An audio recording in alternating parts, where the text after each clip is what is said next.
The majority of people that I interacted with in the universities over all the years and in debates, I concluded that they rejected the Christian faith not because they examined the evidence, but because of their philosophical bias. Dr. Ernest Renan said this, and he was honest in it. He said there is no such thing as a miracle. Now, was that because he studied history, examined the evidence? No. Notice what he says. Therefore, the resurrection did not take place.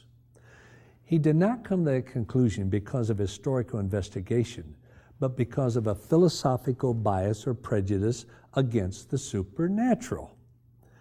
Dr. Ron Sider, an historian, to me, has one of the best attitudes or mentalities in approaching history. Notice what he says.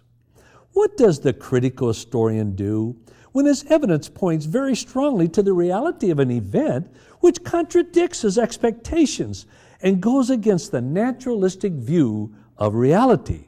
I submit that he must follow his critically analyzed sources. It is unscientific to begin with a philosophical presupposition that miracles cannot occur. Unless we avoid such one-sided presuppositions, now notice his conclusion is true, historical interpretation becomes mere propaganda.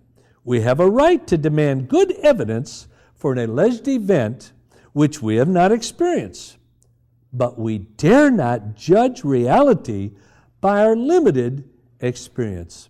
And I say to you, after my examination of Christianity, I concluded we have good evidence for the resurrection.